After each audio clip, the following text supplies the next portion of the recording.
बिना कर्म किए ये नहीं लगा दिया। डालना नहीं ना, ये पाइप लगेगा। अरे ये पाइप लगेगा, वो कहाँ लगा जल्दी भाई। दीदी जा दी रहा है। भगवान, ऐसे करो। निकालना मेरा। प्लम्बर की काम कर रही है, किसी को कराना है तो इसका फ़ोन नंबर दे दूंगी और आप लोग कांटेक्ट कर लेना। ये देखिए कितना अच्छा से पाइप को टुकड़ा टुकड़ करके छोटा छोटा करके काट के उसको जॉइन कर रही है।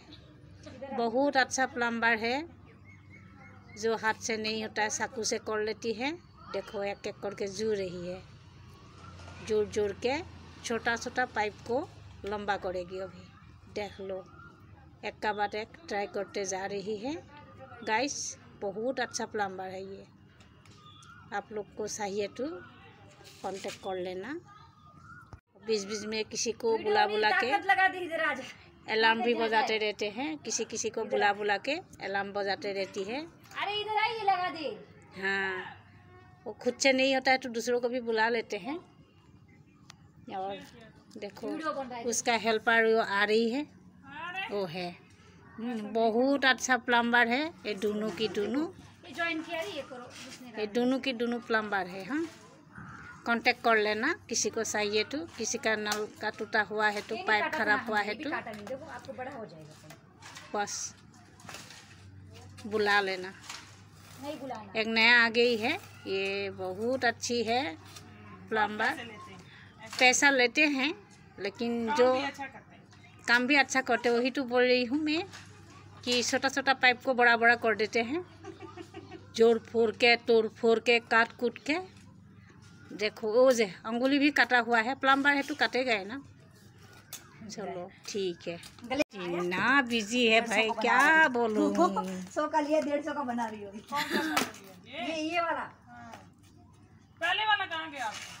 अरे मेरे टूट गया ना, ये इसका था ना, वो मेस से लेके आए थे, जमा करके। देखो तो ये कितना पाइप गिरा के रखे हैं, और ये देखो छोटा छोटा काट के नीचे फेंक के रखी है।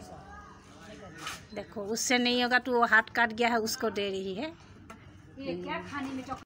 एक अमरूद के लिए डंडा ले लेके घूम रही है। देखो तो एकदम माने पूरा दिन।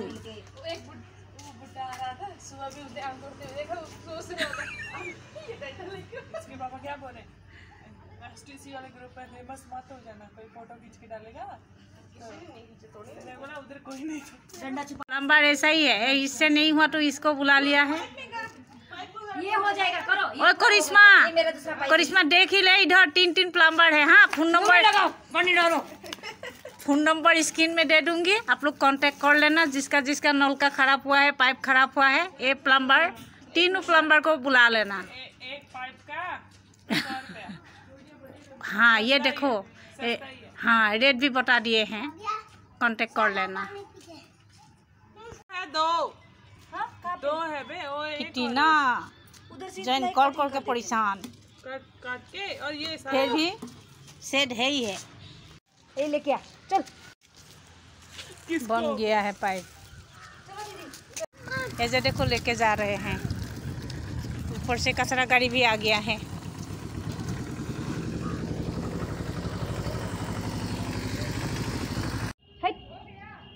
এইবোৰ সৰু সৰুকৈ লগাইছে, এতিয়া হোৱা নাই ভালকৈ লগাইছে। আৰু সেইজোপা জাতিলাও লগাইছে, দেখিছে লাও লাগিছে। সেয়া এটা ডাঙৰো হৈ আছে, তাৰে এটা কাটিলোঁ। সেইজোপা এতিয়া লাগি আছে, কেইবাটাও লাগি আছে, সেই পিনেও লাগি আছে, ফুলি আছে। গছজোপা চেহেৰা বহুত ধুনীয়া হৈছে। এনেকেই অলপ অলপ লগালে হয়, খাবৰ জোখা হৈ যায়।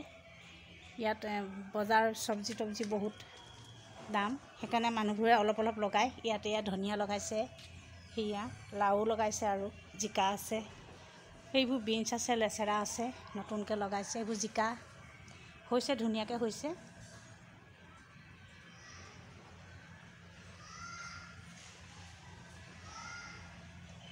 সেয়া চাওক কিমান ধুনীয়া হৈছে। ধনিয়া ইয়াত ধুনীয়াকৈ উঠিছে আৰু গজিছে। ডাঙৰ হ'লে ভাল লাগিব আৰু। এয়া পানী পাইপ পেলাই থৈছে, সেই ওপৰৰ পৰা আনিছে পানী পাইপ, 2 মঞ্জিলৰ পৰা পানী পাইপডাল এনেকৈ আনি ইয়াত পানী ব্যৱস্থা কৰিছে। এয়া আৰু এইটো লাও এটা লাগিছিলে, সেইটো কাটি আনিলোঁ। এতিয়া এয়া দুডোখৰি কৰিলোঁ, দুডোখৰি কৰি দুঘৰে এডোখৰি লৈছোঁ।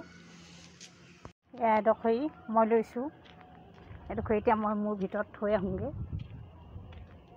अंदर में रख के आती हूँ।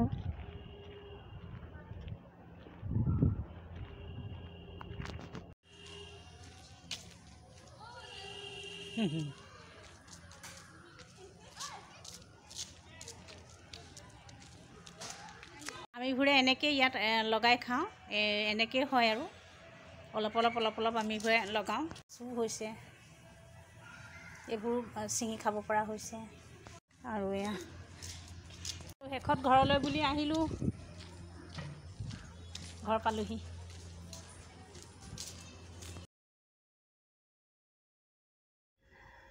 আৰু এইবোৰ কৰোঁতে আমি অকণমান বাহিৰলৈ বুলিও আহিছিলোঁ। অকণমান গধূলি সময়ত ঘূৰোঁ আমি। ঘূৰোঁতে আমি এয়া বাহিৰতে এজোপা ধুনীয়া আম গছ লাগি থকা দেখিলোঁ, আম লাগি থকা দেখিলোঁ। এয়া চাওকচোন ইমান ধুনীয়াকৈ আমবোৰ লাগিছে। আমবোৰ আধা পকা হৈছে, এতিয়া বহুত তলতে লাগি আছে আমবোৰ। এয়া চাওকচোন।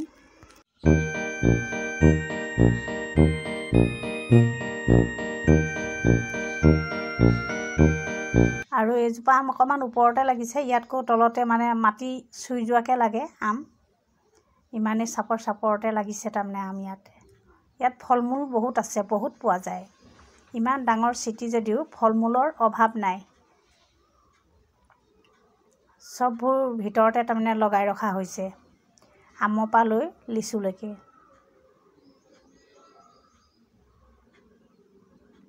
বহুত লাগিছে আম, আৰু আমবোৰ এটাও বেয়া নহয়, এটাও পোক লগা আম নাই।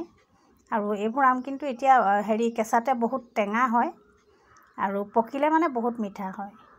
যদি এইটো পাৰি আনি পেলানি কাগজে ধুনীয়াকৈ পেক কৰি পেলানি কাৰ্টুনত যদি ভৰাই থোৱা হয়, তেতিয়া তাৰমানে বহুত ধুনীয়াকৈ পকে আৰু বহুত মিঠা হয়। তেতিয়া আমি এনেকুৱাই কৰোঁ, কেঁচাতে পাৰি আনো, তাৰপিছতে বাতৰি কাগজে পেক কৰি পেলানি কাৰ্টুনত ভৰাই থৈ দিওঁ। তেতিয়া খুব ধুনীয়াকৈ মিঠা হয়।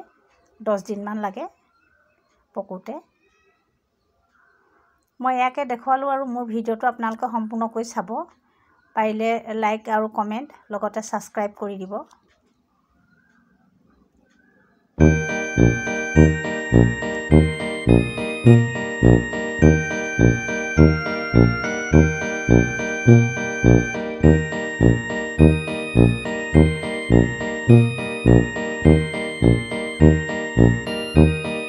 Thank you.